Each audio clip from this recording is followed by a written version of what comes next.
আজকে যে ভূখণ্ডে দাঁড়িয়ে আছেন, এই ভূখণ্ড কিন্তু একবার স্বাধীন হয় নাই। একবার আমরা ব্রিটিশদের বিরুদ্ধে আন্দোলন করেছিলাম স্বাধীনতার জন্য। সেই আন্দোলনের দাবি কি ছিল? ন্যায্য অধিকার। ব্রিটিশ মুসলমানদের বিরুদ্ধে, এদেশের মানুষের বিরুদ্ধে জুলুম অত্যাচারের স্টিম রোলার চালিয়েছিল।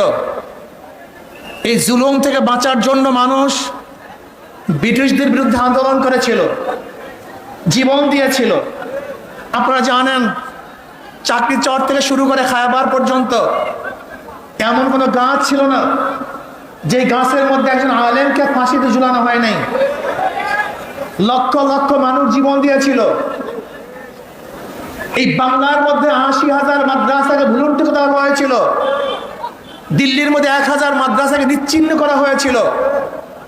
হাজার হাজার লক্ষ লক্ষ মানুষ হিজরাত করতে বাধ্য হয়েছিলেন শুধু একটা আশায়, মানুষ শান্তি পাবে, মুক্তি পাবে। দেশ স্বাধীন হলো, ব্রিটিশ চলে গেছে, ভেবেছিলাম এবার মানুষ শান্তি পাবে, মুক্তি পাবে। কিন্তু না, আমরা দেখলাম মুসলমানদের বিরুদ্ধে ওরা আবারও ষড়যন্ত্র শুরু করেছে। মুসলমানদের অধিকার প্রতিষ্ঠিত হচ্ছে না, মুসলমান অধিকার পাচ্ছে না। আবার মুসলিম লীগের নেতৃত্বে এদেশের মানুষ আন্দোলন করেছিল, সংগ্রাম করেছিল মুক্তি পাওয়ার জন্য, শান্তি পাওয়ার জন্য, নিরাপত্তা লাভ করার জন্য। পাকিস্তান নামীয় একটা ভূখণ্ড আমরা পেয়েছিলাম, ভেবেছিলাম আমরা শান্তি পাবো, মুক্তি পাবো। পাকিস্তানের দুইটা অংশ, পশ্চিম পাকিস্তান, পূর্ব পাকিস্তান। এই পশ্চিম এবং পূর্ব পাকিস্তানের মধ্যে ১৭০০ কিলোমিটার ডিস্টেন্সের মধ্যে একই নামে দুইটা রাষ্ট্র ভাগ হয়ে, ভারত থেকে ভাগ হওয়ার কারণটা কি ছিল? একমাত্র অধিকার, একমাত্র শান্তি, একমাত্র মুক্তি। কিন্তু আমরা কি দেখেছি? পশ্চিম পাকিস্তানের লোক আমাদেরকে মুক্তি দেয় নাই, অধিকার ফিরিয়ে দেয় নাই। তারা বৈষম্যতা সৃষ্টি করেছে। চাকরি, বড় চাকরি তাদের, ছোট চাকরি আমাদের, ভালো খানা তাদের, খারাপ খানা আমাদের। ভালো পড়বে তারা, খারাপ পড়বো আমরা। আবার মানুষ আন্দোলন সংগ্রাম করেছে বৈষম্যের বিরুদ্ধে, যে না, আমরা সাম্যতা চাই, আমরা প্রত্যেক অধিকার ফিরে পেতে চাই। এর জন্য দেওয়া হয়েছিল ৬ দফা, ১১ দফা, ১৮ দফা, ২১ দফা। মানুষের সেই দফার মধ্যে শুধু একটাই স্লোগান ছিল, আমরা মুক্তি চাই, শান্তি চাই। এই শান্তি পাওয়ার জন্য মানুষ আবার অস্ত্র ধরেছিল, জীবন দিয়েছিল, রক্ত দিয়েছিল। মানুষ এদেশ থেকে বিদেশে পালাতে বাধ্য হয়েছিল শুধু একটা আশায়, মানুষ শান্তি চায়, মুক্তি চায়। দেশ স্বাধীন হয়ে গেল হাজারো রক্তের বিনিময়, জীবনের বিনিময়। কিন্তু না, ৭৫ আমরা কি দেখলাম? আমরা দেশের মানুষ যাদের নেতৃত্বে এদের স্বাধীন হয়েছিল তাদের বিরুদ্ধে আন্দোলন করেছে, সংগ্রাম করেছে। কারণটা কি? মুক্তি দিতে পারে নাই, মানুষের অধিকার ফিরিয়ে দিতে পারে নাই, বৈষম্যতা রক্ষা করতে পারে নাই, সাম্যতাকে প্রতিষ্ঠিত করতে পারে নাই। মানুষ আবারও আন্দোলন করেছে, আবারও সংগ্রাম করেছে। আন্দোলন করলাম, সংগ্রাম করলাম, সরকার পরিবর্তন করলাম। আজকে দেশের স্বাধীনতার বয়স ৫২ বছর। এই ৫২ বছরে যারা এদের শাসন করেছে তারা একজন শাসক ছিল না, সবাই শোষক ছিল। যারা ৫২ বছর এদের শাসন করেছে তারা জনগণের কল্যাণে কাজ করে নাই, নিজেদের দল এবং নিজের কল্যাণে কাজ করেছে। এই ৫২ বছর যারা শাসক ছিল তারা মানুষের অধিকার প্রতিষ্ঠিত করতে পারে নাই, বরং নিজের অধিকার প্রতিষ্ঠিত করেছে, নিজের দলের অধিকারকে প্রতিষ্ঠিত করেছে। এরপরে আবার আন্দোলন হলো, এই ২৪ সনে আন্দোলন হলো। আপনারা আন্দোলনে শরীক ছিলেন, মনে রাখতে হবে বৈষম্য বিরোধী আন্দোলনের ছাত্রদের প্রথম ভূমিকা ছিল।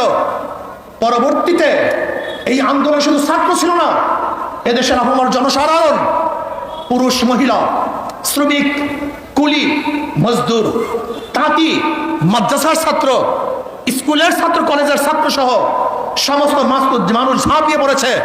আমরা মাঠে থেকে সশরীরে নেতৃত্ব দিয়েছি, এই শেখ হাসিনার জুলুমের বিরুদ্ধে আন্দোলন করেছি। আমরা আবার স্বাধীনতা পেলাম, কিন্তু আমরা কি দেখলাম? যেই কারণে মানুষ স্বাধীন করেছে দেশ, যেই কারণে মানুষ জীবন দিয়েছে, কিন্তু আমরা দেখলাম সেই স্বৈরাচার খুনি শেখ হাসিনা বিদায়ের পরে আবার জুলুম, আবার অত্যাচার, আবার অবিচার, আবার আগুন, আবারও খুন, আবারও দখলদারি, আবারও চাঁদাবাজি। না, এই কারণেই আবু সাইদ রক্ত দেয় নেই, এই কারণেই মুগ্ধ রক্ত দেয় নেই, এই কারণে আমাদের হাজারো সংগঠনের ছেলেরা জীবন দেয় নাই, এই কারণে এদেশের মানুষ বন্ধ হয় নাই, এই কারণে এদেশের মানুষ রাস্তায় ঝাঁপিয়ে পড়ে নাই। আমরা আগুন সন্ত্রাস বন্ধ করতে চাই, আমরা জুলুম বন্ধ করতে চাই। একটা চিহ্নিত মহল সুযোগ সন্ধানী তারা আবারও সমস্ত ঘাটগুলিকে দখলে নিয়েছে, সমস্ত প্রতিষ্ঠানগুলিকে দখলে নিয়েছে। না, দখলদারদেরকে আমরা দেখতে চাই না, খুনিদেরকে আর দেখতে চাই না, জালেমদেরকে আর দেখতে চাই না। যারা 52 বছর ক্ষমতায় বসে জুলুম অত্যাচার করেছে, দ্বিতীয়বার তাদেরকে আর ক্ষমতায় দেখতে চাই না। আমরা চাই এদেশের মানুষ মুক্তি হবে, শান্তি পাবে। এদেশের মালিক জনগণ, জনগণের সাথে সেই মালিকানা আচরণ করা হবে, জনগণের সাথে ভদ্র ব্যবহার করা হবে, জনগণকে শ্রদ্ধা করা হবে, সম্মান দেওয়া হবে। কিন্তু দেখা যায় কোনো অফিসের মধ্যে কোনো জনগণ যদি ঢুকে, মনে হয় যেন মানুষ আসে নাই, জানোয়ার এসছে। জানোয়ারকে যেইভাবে স্নেহ করে, একটা কুকুরকে ওদের বিছানায় উঠায়, একটা কুকুরকে আদর করে, একটা কুকুর করে নিজের হাতে খাওয়িয়ে দেয়, আর মানুষ আশরাফুল মাখলুকাতের প্রতি ওদের কোনো শ্রদ্ধা নাই, সম্মান নাই, স্নেহ নাই, মমতা নাই, ভালোবাসা নাই। এর কারণে এদের স্বাধীন হয় নাই। জনাবে মুহাম্মদ রাসূলুল্লাহ সাল্লাল্লাহু আলাইহি ওয়াসাল্লাম যেরকম ফতে মক্কার দিন ঘোষণা দিয়েছিলেন, আজকে কে আমির, কে মামুর, কে সাদা, কে কালো, কে কুরাইশ, কে নন কুরাইশ, কে গোলাম, কে মালিক, এর কোনো ভেদাভেদ থাকবে না। সবাই আশরাফুল মাখলুকাত মানুষ, সবার অধিকার সমান থাকবে। কে দল করে, কে দল করে না, কি আমার দল করে, কি অন্য দল করে, কে কালো আর কে সুন্দর, কে বড়লোক, কে গরিব, কে শিক্ষিত, কে মূর্খ, না, এরকম ভেদাভেদ আমরা চাই না। কে মুসলমান, কে হিন্দু, কে খ্রিস্টান, এই ধর্মীয় বৈষম্যতা আমরা চাই না। এদেশের প্রত্যেকটা নাগরিকের অধিকার সমান থাকবে। আমরা সবাই বাংলাদেশি, আমরা সবাই বাংলাদেশের নাগরিক। আর স্বাধীনতা এবং জুলুম নির্যাতনের ব্যাপারে একমাত্র গ্রান্তি দিতে পারে ইসলাম। ইসলামের বাহিরে কোনো নীতি আদর্শ সাম্যতা স্থাপন করতে পারে না, মানুষের অধিকারকে ফিরিয়ে দিতে পারে না। কাজে আসুন, আমাদের কর্ম শেষ নয়, আমাদের কর্ম এখনো অনেক বাকি আছে। সমস্ত মানুষের দ্বারে দ্বারে যেতে হবে, মানুষের সেবায় আমাদের আত্মাকে উৎসর্গ করতে হবে। ইসলামী আন্দোলন বাংলাদেশের প্রত্যেকটা মানুষের নিয়ত থাকতে হবে, আমরা একজন সেবক, আমরা জালেম নই। আমরা জালেমদের বিচার চাই, অবৈধ খুনের বিচার চাই, কিন্তু নিরাপদ লোক যেন কোনো অবস্থাতেই জুলুমের শিকার না হয়, সেইভাবেও আমাদের খেয়াল রাখতে হবে। অন্তর্বর্তীকালীন সরকারকে আমরা ধন্যবাদ জ্ঞাপন করতেছি। মানুষ যেই আশা, যেই বুক ভরা আশা নিয়ে রক্ত দিয়েছে, জীবন দিয়েছে, আপনারা সেই আশা এবং আকাঙ্ক্ষা বাস্তবায়ন করবেন, সেই দিকেই তাকিয়ে থাকব। এবং আমি ছাত্র সমাজকে বলবো, অচিরেই আমাদেরকে আবার পড়ার টেবিলে ফিরে যেতে হবে, আমাদেরকে বড় বড় শিক্ষিত হতে হবে, আমাদের নিজেদেরকে করতে হবে। আমরা শুধু বাংলাদেশের নেতৃত্ব দেবো না, গোটা দুনিয়ার নেতৃত্ব এই বাংলাদেশের জনগণ দিবে ইনশাআল্লাহ।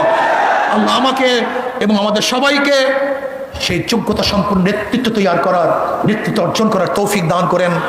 দেশকে শান্তি রাখেন, আগামী ইসলাম হুকুমত কায়েম হবে, সে আশা প্রত্যাশা নিয়ে অপেক্ষায় আছি। আল্লাহ পাক যেন সেটা দেখার তৌফিক দান। যেমন একবার বলেছিলাম, আল্লাহ যেন শেখ হাসিনার পতনের সেই অবস্থান চোখে দেখার তৌফিক দান করে। আজকে আমরা বলেছি, আল্লাহ যেন আমাদেরকেও সেই ইসলাম হুকুমত চোখে দেখার তৌফিক দান করেন। আসসালামু আলাইকুম।